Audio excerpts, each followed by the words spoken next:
के लिए क्या क्या जानकारियाँ दी जाएगी? अभी आज जो है सूचना जारी हो गई है और सूचना जारी करने की तिथि 13/10/2025, नाम निर्देशन पत्र दाखिल किए जाने की अंतिम तिथि 20/10/2025 है और नाम निर्देशन समीक्षा की तिथि 21/10/2025 है और अवैधता वापसी की अंतिम तिथि 23/10/2025 है और मतदान की तिथि 11/11/25 है। इसमें क्या समय रखा गया है सर, पहाड़ी इलाकों के लिए और मैदानी इलाकों के लिए? पहाड़ी इलाकों के लिए यहाँ पे 4 विधानसभा क्षेत्र हैं, उसमें से 3 आपके भभुआ, रामगढ़ और मोहनिया। यहाँ के लिए टाइमिंग है 7 बजे सुबह से 6 बजे शाम को और चैनपुर के लिए जो है वोटिंग का टाइम जो है वो 7 बजे सुबह से लेकर 11 बजे शाम को। और ये जो नॉमिनेशन होगा सर कितने बजे शुरू होगा, कितने बजे तक समाप्त होगा, क्या क्या दस्तावेज लाना होगा उसके लिए? नॉमिनेशन का टाइम जो है 11 बजे से स्टार्ट होगा और 3 बजे समाप्त होगा। क्या क्या नॉमिनेशन करने के लिए ज़रूरत होगी दस्तावेज? नॉमिनेशन के लिए सबसे पहले तो आपको जो उसका शुल्क है, जो मतलब जनरल कैटेगरी के जो उम्मीदवार हैं उनको 10,000 और जो आरक्षित श्रेणी के हैं उनको 5,000 का NR होगा, ये लाना होगा। और जो मान्यता प्राप्त राष्ट्रीय एवं राज्य स्तरीय राजनीतिक दल के उम्मीदवार हैं उनके लिए 1 प्रस्तावक और अन्य के लिए जो है 10 प्रस्तावक। और इसमें सबसे इम्पोर्टेंट है कि नाम निर्देशन करने जो भी व्यक्ति आ रहे हैं, जो कैंडिडेट आ रहे हैं, उनका 1 दिन पहले का बैंक अकाउंट खुला होना चाहिए। और अगर दूसरे विधानसभा क्षेत्र के वो हैं, उनका नाम मतलब किसी और विधानसभा क्षेत्र में है, तो वहाँ का मतलब वोटर लिस्ट का सत्यापित प्रति भी उनको साथ में लेके आना होगा।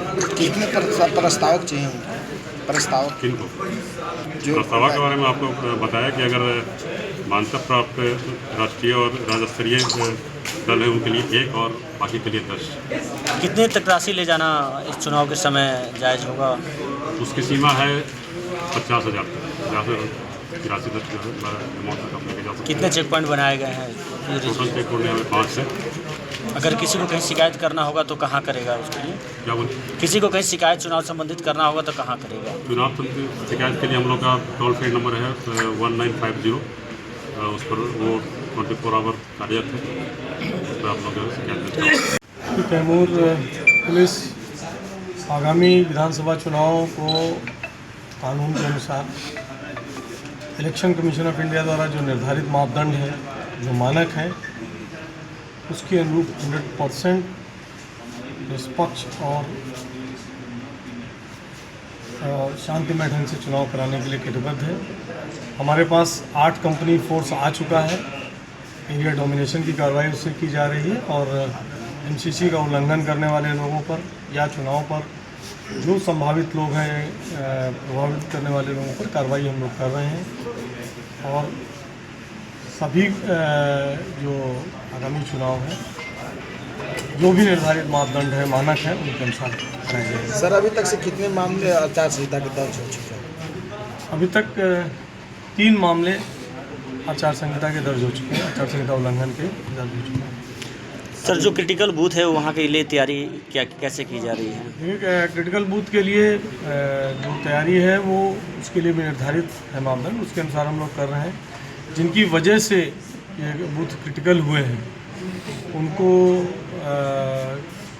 किस तरीके से हम लोग डाइल्यूट करें, उसके लिए भी निर्धारित मापदंड है, प्रिवेंटिव एक्शन है, वो हम लोग कर रहे हैं और कर दिया गया है। कितने लेयर में सर सुरक्षा व्यवस्था होगा मतदान केंद्रों का?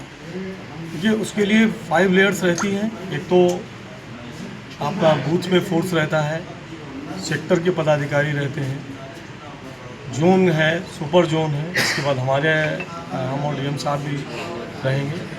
तो ये कई लेयर की सुरक्षा व्यवस्था है। जिन लोगों के कारण सर क्रिटिकल बूथ बनाए गए हैं वैसे कितने लोगों पर कार्रवाई की गई है? सभी लोगों पर प्रिवेंटिव एक्शन कार्रवाई की जा चुकी है।